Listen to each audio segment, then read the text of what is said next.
دیکھیے یہاں پر ایک تفصیلی مسئلہ ہے. ان کا سوال جو ہے کہ کچھ لوگ ایسے ہیں جو عالم نہیں ہیں لیکن وہ دعوت و تبلیغ کا کام کر رہے ہیں, دروس وغیرہ کا کام کر رہے ہیں. جو لوگ عالم نہیں ہیں اور ان کے پاس تجربات ہیں, وہ اپنے تجربات سے کچھ علماء کو روزگار مہیا کر کے ان کو بیٹھا کر کے درس و تدریس کا انتظام کرتے ہیں اور ان کے دروس کو باقاعدہ لوگوں کے سامنے نشر کرتے ہیں.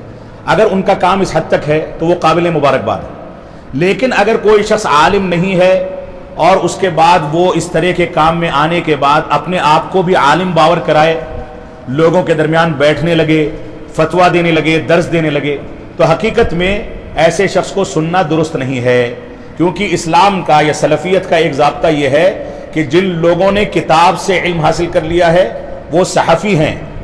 ان سے علم نہ لیا جائے.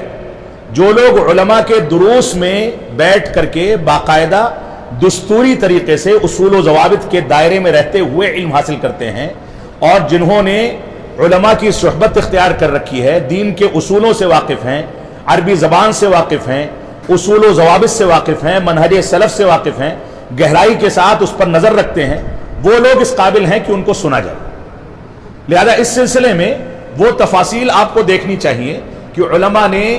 یہ اس چیز کا ذکر کیا ہے کہ ایک عالم کس کو کہا جاتا ہے.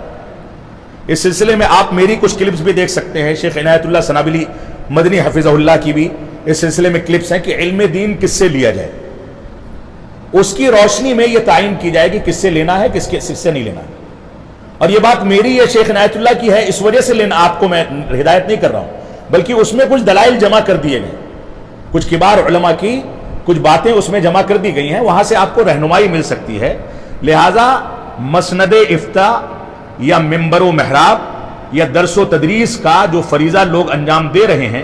اس کے لیے جب تک وہ اس معیار پر نہ اتر جائیں جس معیار کا تذکرہ علماء سلف نے کیا ہے, تب تک ان سے علم دین حاصل کرنا درست نہیں ہے. میں نے اپنے خطاب کے شروع میں ان جاءکم فاسق بنبأ فتبینوا جو ذکر کی تھی آیت کریمہ, اس کے ضمن میں انہی لوگوں پر تردید کرنا مقصود تھا.